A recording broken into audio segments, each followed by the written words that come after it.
All right, so today we're diving into a really powerful allegory from the book, The Cure.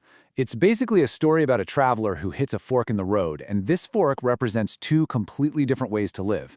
It's a choice, really, between performance and trust. And as we're about to see, the path you choose changes, well, pretty much everything. So let's explore this fork in the road together.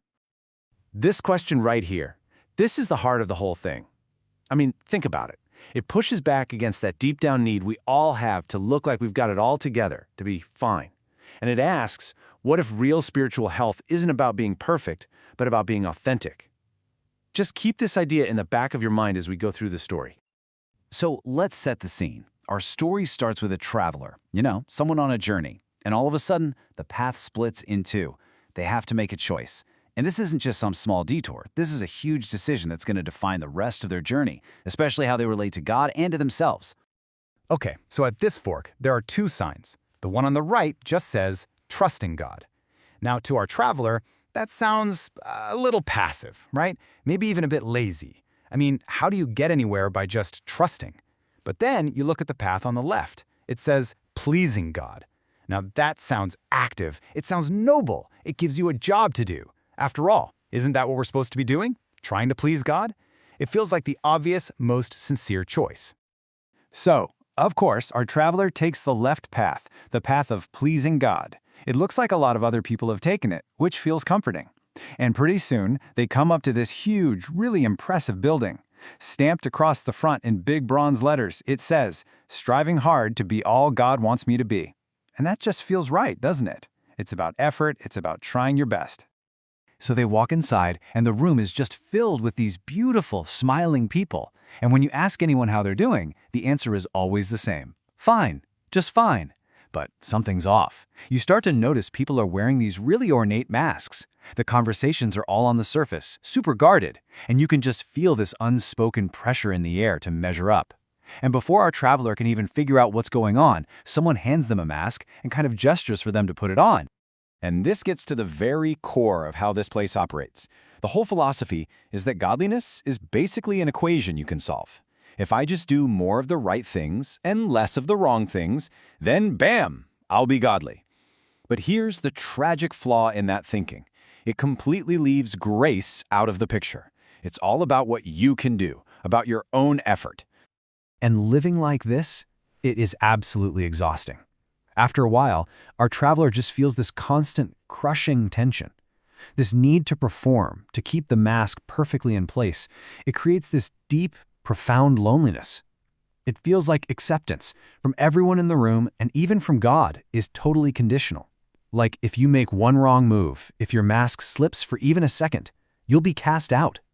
Well, eventually, the weight of it all just becomes too much to bear.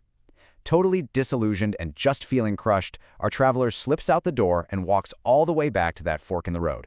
They have no idea what's next, but with a heavy sigh, they decide to try the other path, the path of trusting God.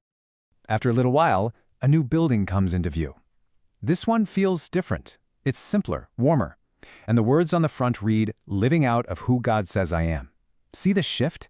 It's not about striving to become something, it's about living from an identity you've already been given. And right there on the doorknob is a single powerful word, humility. Our traveler is just done with pretending. They burst into the room and just lay it all out there. I am not fine. I'm tired. I'm confused. I'm angry. I'm afraid. They're bracing for judgment, for that awkward silence. But instead, the room erupts in this warm, genuine laughter. Someone yells from the back, "That's it? That's all you got?" And in that moment, for the first time, they feel completely welcome. And right here, we see the fundamental difference between the two rooms. In that first place, sin was a wall, something you had to get over to finally get to God. But in this room, the whole dynamic is flipped. You're standing with God, looking at the problem together. The relationship isn't the prize for being good, it's the starting point for everything else. So this brings us to a really important idea, this self-defeating cycle that the room of good intentions actually creates. See, when we think it's up to us to manage our own flaws, we get stuck in this really predictable and honestly destructive loop. This is the performance trap in action. It all kicks off with shame, these lies we tell ourselves about our worth. That shame makes us want to hide our struggles. But the thing is, hiding just gives temptation more power. So when we inevitably act out, we then either blame ourselves or rationalize it away, which just piles on more shame. It's a vicious cycle that keeps us stuck in failure and feeling hopeless. So what's the cure? What's the escape hatch from this awful cycle? It's so simple, it's almost deceptive. The way out isn't to try harder, it's to stop hiding. The moment you choose to be vulnerable, the moment you tell one trusted person what's really going on inside you, the cycle's power just shatters. Light gets in, and the shame starts to lose its grip. And this whole idea of telling another leads directly to the kind of friendships each of these rooms produces. Because one type of community is all about managing behavior, while the other is focused on creating safety, on fostering real authenticity. And this creates two totally different kinds of friends. On one side, you have what the book calls fixers.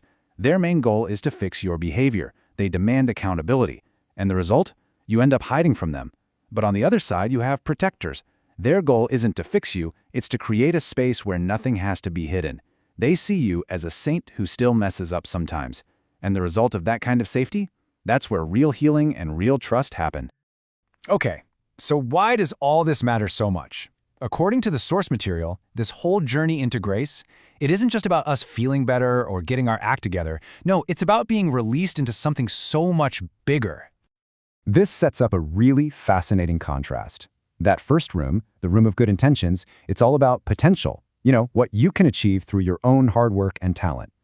But the room of grace points to something called destiny. And this is described as a purpose that was uniquely designed just for you. You don't build it yourself, you're released into it, and grace is the key that unlocks it. And that brings us to our last big idea for today. This whole journey, from performance to trust, from hiding to being known, it's not just about fixing the broken parts of us. What if the entire point is to be set free? Free from shame, free from the need to pretend, and ultimately released into a purpose that is way bigger than anything you could have ever achieved on your own. It's a pretty powerful question to think about.